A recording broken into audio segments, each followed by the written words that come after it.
这个社宅有一个很特别的地方，是要获取这个基地最大的好处。它面东面西开阔，所以我们面东面西总共有12个空中花园。空中花园它是没有建筑容积的，所以才能够通透。整合之后，我们多了空中开放空间，总户数没有少，因为是我们做整体的容积调派。这个空中花园走在每一层的走廊，都会有光线流进来，所以这是一个不折不扣舒适的阳光宅。空间完成之后，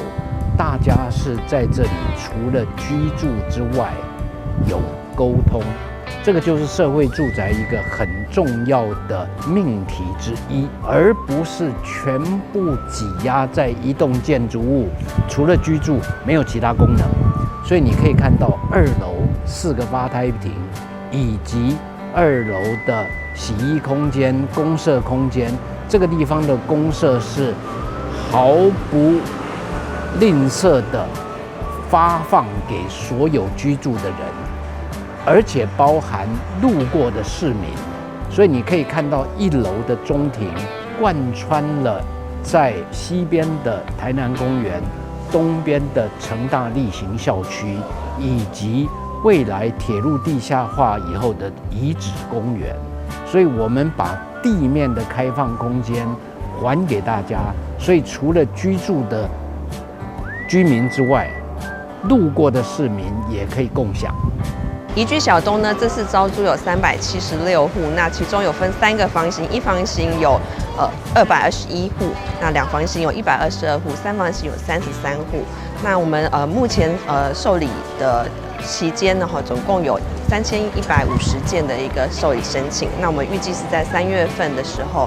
会在做这个线上直播的抽签。目前入住预期是6月1号开始做起租入住。1楼的部分，咱还有迄个幼儿园，还有公托，还有日照中心，这个部分让未来对咱这个环境有提升真好的品质啦，大家拢认为讲伊的租金较贵啦，其实咱是以这个市价的4折到8折，你当然袂当去加林地较比啊，且是精华区像这个部分有这个差别，嘛互居民知影咱遮的迄个品质这个地点做好，面对公园，佮有车站，未来佮伫咱的高铁地下化遮的公园这个服务设施边佮有城台所以遮会当帮咱的居民提供上好的服务。掌握市政3分钟，台南进步向前冲。这个地方地点非常好，就在小东地下道上来，所以这个地方可以说交通四通八达，是缝合都市的第一线。那也是在台南公园的正对面，距离车站近，距离成大以及成大医院以及这个公园都非常方便。那这个地方是首屈一指的社宅。台南的社宅政策，事实上从赖清德总统担任市长的时候开始规划，我们现在开始一户一户的完成，现在是收成期。那配合中央的安居，台南的市政府的宜居，能够共同打造我们非常好的一个居住正义的一个社宅政策，还有加上包租代管，还有加上租金补贴，这些能够大幅降低民众的负担，能够让民众这个有更好的一个居住品质。总之，今天的宜居小东是最棒的社宅之一。好，那我们希望大家一起来期待。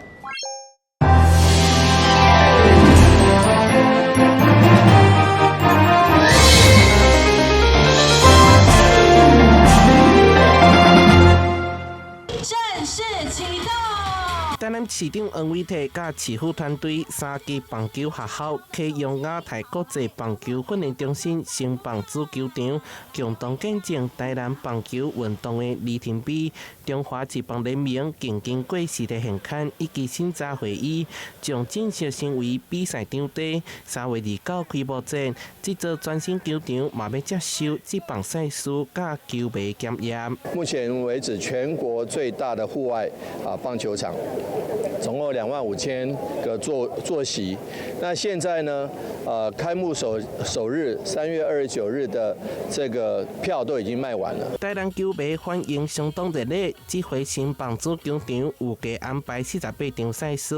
因过伫热身赛前往观赛球迷点出观众席座位动线处理无方便，伫内野区拢无会当行的通道，一定爱设一日。甚至还佫有伫部分设置铁架加无绑的道面设计，嘛引发讨论。小偷坐中间的人要出去上厕所，或是去贩卖部买东西，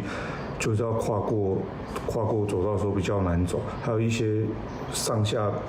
中间横向的移动位置太少，等于说我要往上走，往最下面走，才有办法到出口的地方去。那我们跟统一这边讨论了以后呢，我们希望能够拆除一排的这个座椅。虽然呢，我会减少一些座位，后续的这个补救的，比如说你椅子拆下来，会有一些洞口，那我们在开幕战完以后4月份就进行把它做一个弥补。面对着质疑，台南市体育局表示，目前球场犹原伫咧试营运阶段，将豆豆检讨改善，提供更加完善、安全的观赛环境。不过球场无伫咧市中心，交通嘛面临考验。市府表示，除了有6条公车路线，周边拢有3000外架汽机车停车格，会当提供民众来使用。台南新闻社会采访报道。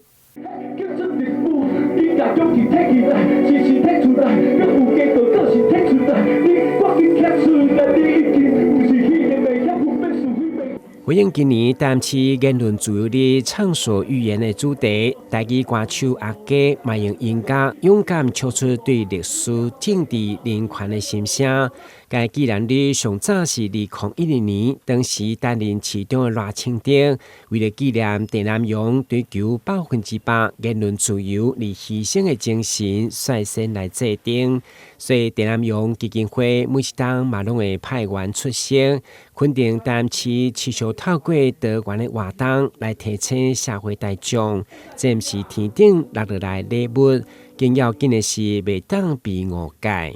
现在很多时候，我有言论自由这句话已经被误解成误用成一种挡箭牌，好像只要说这是我的自由就可以不用查证事实，只要说这是我意见就可以不用负责，甚至把失言、羞辱、造谣或对他人的伤害都包装成自由的一部分。但我想，言论自由真正要保护的不是这一些，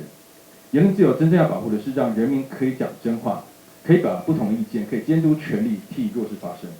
会中主持人嘛以小介4月5号拍头阵，就是伫台南文创产业园区，邀请拍摄少年等歌手所举办的演唱会，加上相关的装置艺术，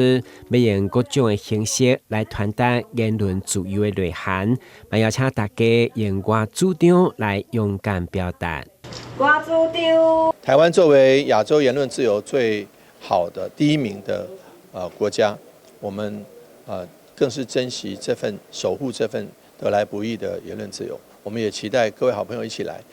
那言论自由跟言论的责任是一体的2面，而且是缺一不可的。我们期待我们各位好朋友一起来参加台南的言论自由日，也一起来认识我们走过的来时路，也一起来坚持守护我们得之不易的言论自由。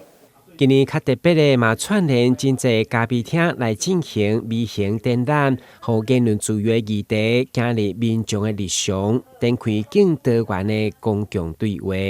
台南新闻阮吉采访报道。现在大楼因为大量使用玻璃帷幕，加着大面的落地窗，常常因为反射或者是高度的透明，造成鸟仔产生视觉的错乱，而弄着伤。为了解决这个隐形的危机，台南市议会伫个议员的创意，请教专家学者来设置了防撞的窗贴。我们这个窗厅大概起源也是我们本会的议员那尹爱达利议员的倡议跟反应那大家知道尹爱达利议员大概长期是关心一些生态环境那个他也提出是说，大概我们城市里面很多建筑因为玻璃帷幕广设所以其实很容易产生一些导引让鸟类它其实是误判，然后产生一些撞击事件那他也特别提到，尤其是议会啦那议会因为周遭大概其实树木其实非常的繁茂啦那所以这个状况会显得更加严重了那尹爱达利议员把这个事情提出来之后，也受到议长非常的高度的关注跟重视那议长也认为说，那我们台南市议会是身为台南市最高的一个民意机关那应该要带头做起来响应联合国的这个永续环保的这样子的一个指标那也在议长的大力支持之下我们就开启了大概议会一个大面积的设置这个防撞窗贴的一个开始议会总务主任黄俊杰表示，因为议会大楼周边有真侪树木，过去每一季拢会发生鸟仔弄入玻璃的事件。伫经过去年底施作防撞的窗贴以后，伫今年第一季就无再再来发生。经过我们的统计其实我们大概每一年都会大概有4到5次的这种鸟类大概撞击那产生一些伤亡的一个状况那其实我们从去年12月到现在那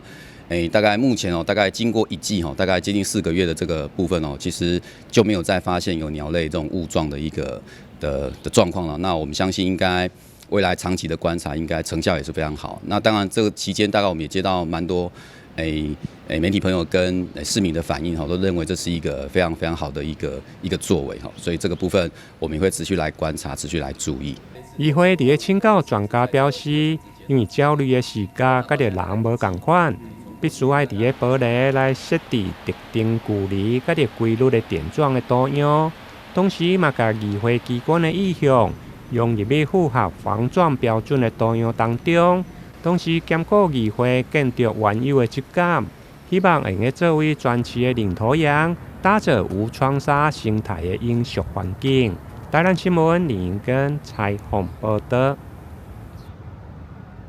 在地服务分别满21档加9档的华山基金会安南爱心天使站1、2站，已经陪伴超过650位6岁长辈行过孤单无瓦壳日子。26号伫四侧大众庙举办联合感恩大会，并邀集30多位长辈坐船游台江看风景。伫春天相当舒适的天气，互因难得行出户外，留下美好回忆。特地在今天，我们邀请长辈来到市草的大众庙，搭乘观光船。那希望能够就是透过这样子的春游的活动，然后让长辈能够活络身心。那也希望透过这样子的活动呢，呼吁各界，然后能够多多关注爱老人这个议题。真侪长辈第一摆坐船，拢感觉真新奇，对着华山基金会关怀照顾，心中满满的感谢。华山基金会爱心真好啦，对阮足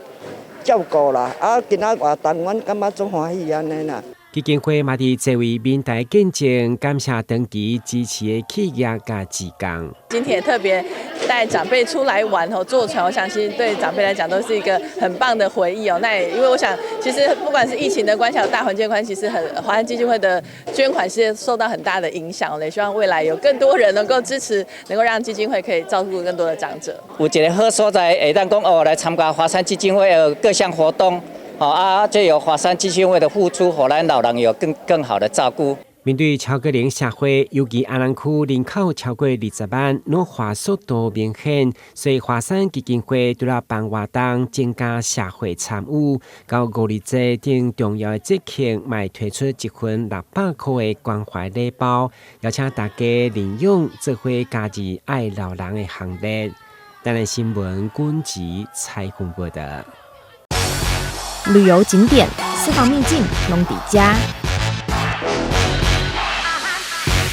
特色美食百里栽，生活时事抢先报，中嘉新闻周报，深耕在地，放眼全国，掌握最新地方资讯。每周六下午1点，就在高雄都会台。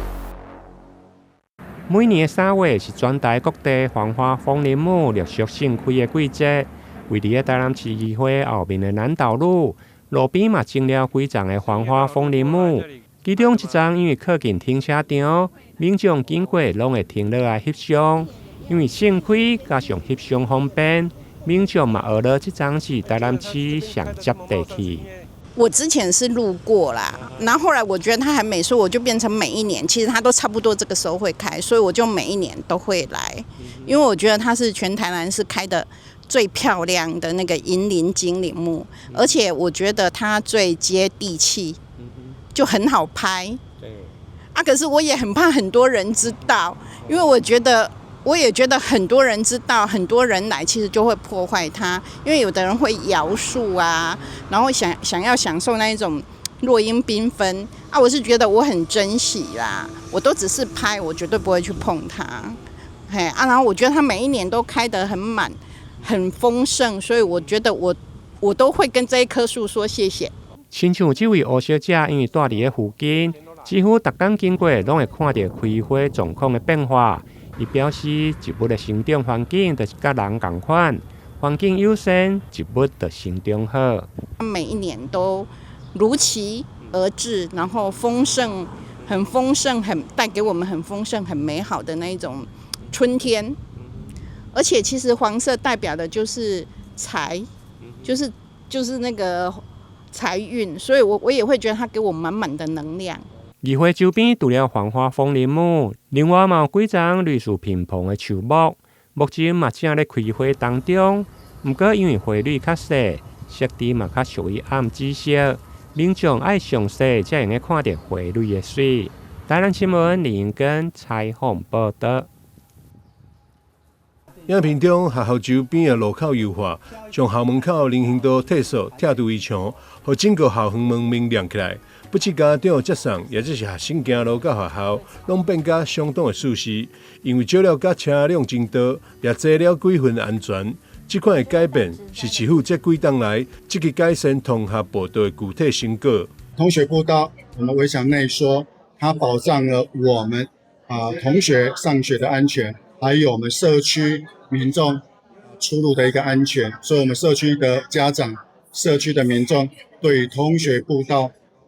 会有非常高度的一个肯定。那我们学校希望在这样的基础之下，继续来实践我们人本交通、友善交通的一个理念。一条安全的通学步道是守护囡仔上重要的日常。市府重视校园周边交通安全，积极争取中央补助，也注筹经费，推动通学步道甲人行环境改善工程。为108年到114年间，已经成功争取国土管理署超过13亿7千万，改善102间学校通学环境。我们也陆续争取经费当中，所以这样子的同学步道改善计划会持续推动，那也会结合学校的交通安全观念宣导。希望每个孩子他都能够有一条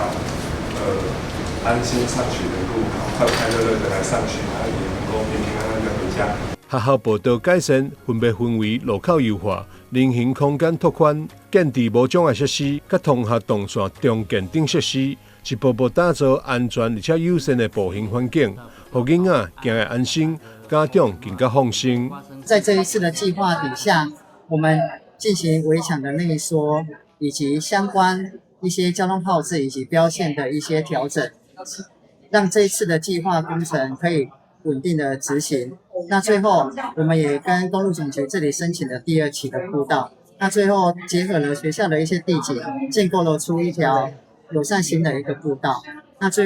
我们最后也跟社区这里做一个连结，将步道的路程以及工程延伸到社区里面，让小朋友在行走的过程中有一个安全的步道可以行走。上下风景，台南市通学步道成果一支影片，分别记录安南国中、嘉义南安国小、客家国小、嘉义区的信义国小以及北区公园国小等学校，透过无同行政区甲校园环境形态，呈现台南市通学步道伫都市、城镇，也即是社区内的多元样貌。台南新闻张伟忠采访报道。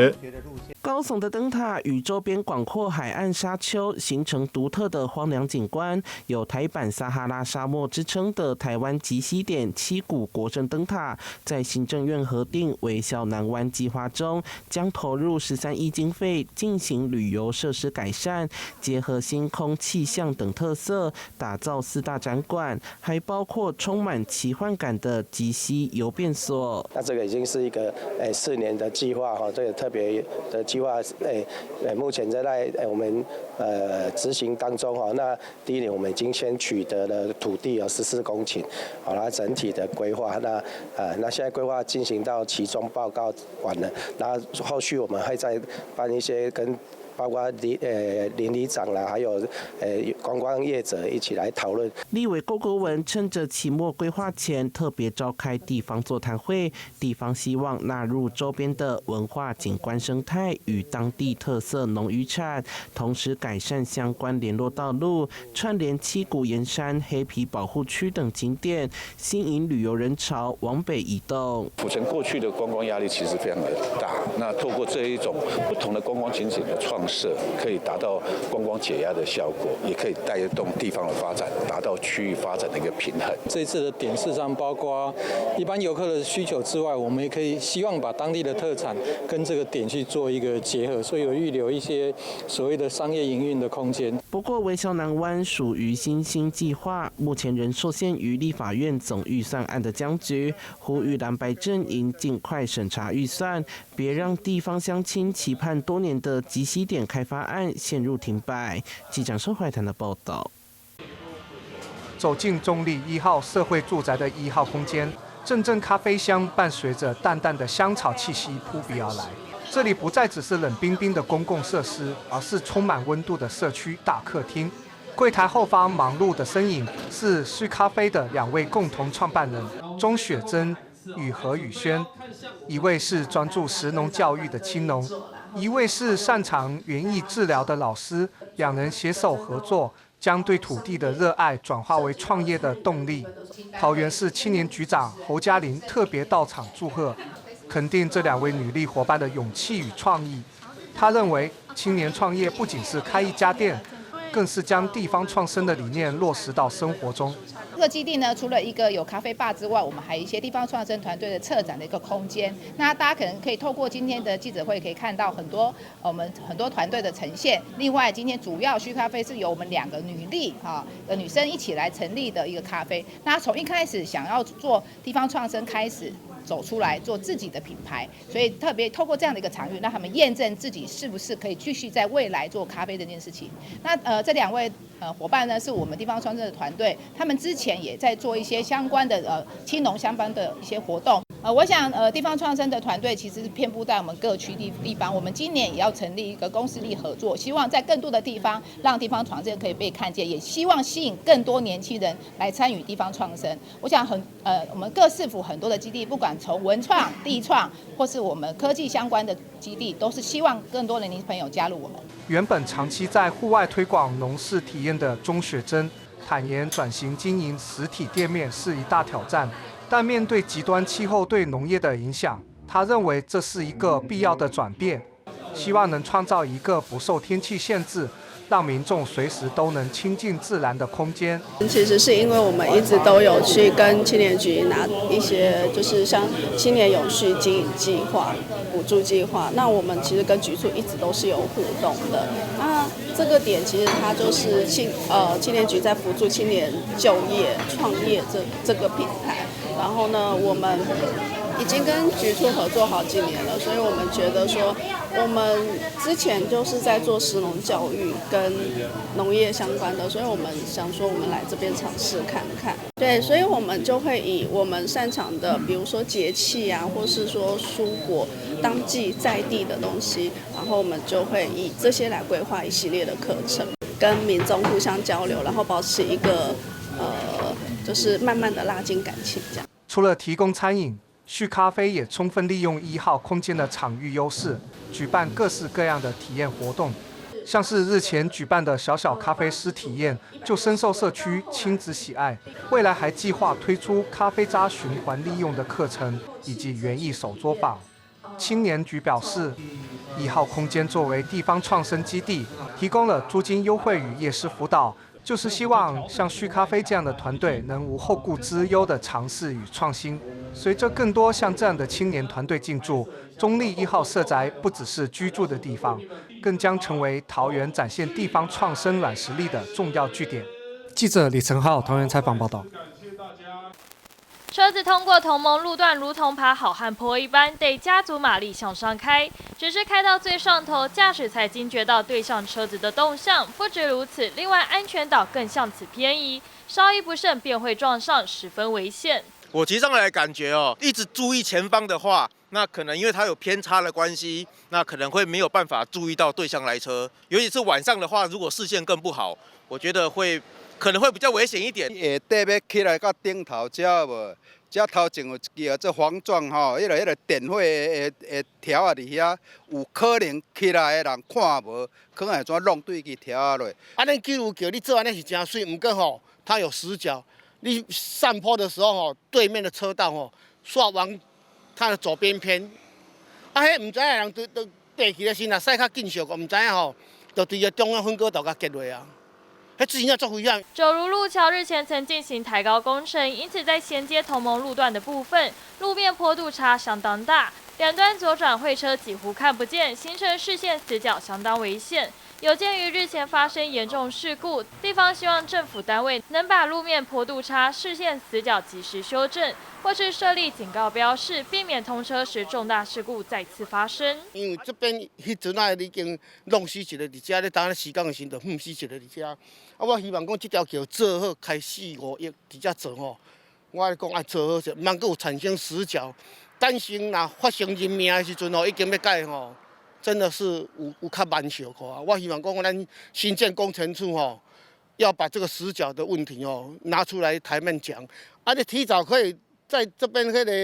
那个电杆的前面提早打方向灯的标志标尾甲用起来，唔嘛一挂落尾甲左偏右偏真的是看不下去了啦，足危险啦！从这个条啊是毋是会当看是要去移刷一下好势无？你即摆咧起来，大家啦无注意的是弄的迄个可能的车，不管是会发生啦，这种问题可能施工单位小可爱注意这个状况，一个无。这人讲若相在咧发生车，足麻烦的啊。新九如桥改建工程已经达到60%，高雄市政府力拼在今年6月提前全线通车。面对只剩最后几个月的完工期，地方期盼市府能看见缺失，把握时间修正，务必要给在地人一条便利又安全的新要道。记者张世明高雄报道。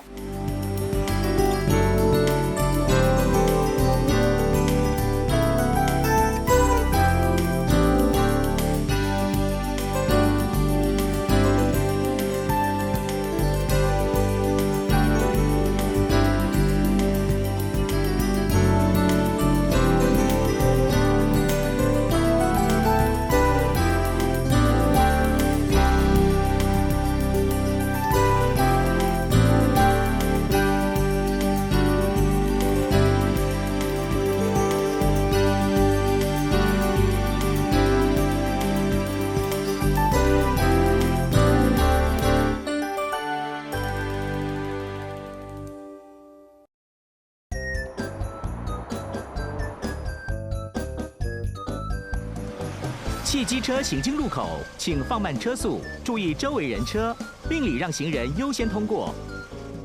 避免转弯死角。记得到路中心点再转哦。小心，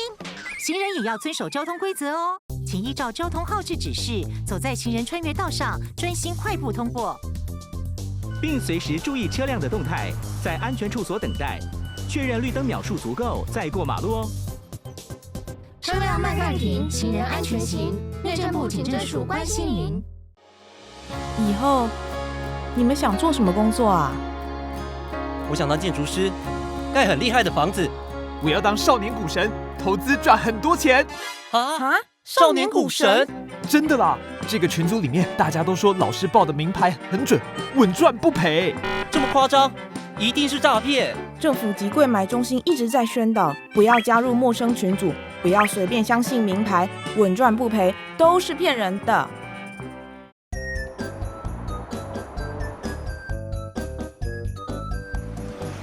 汽机车行经路口，请放慢车速，注意周围人车，并礼让行人优先通过，避免转弯死角。记得到路中心点再转哦。小心，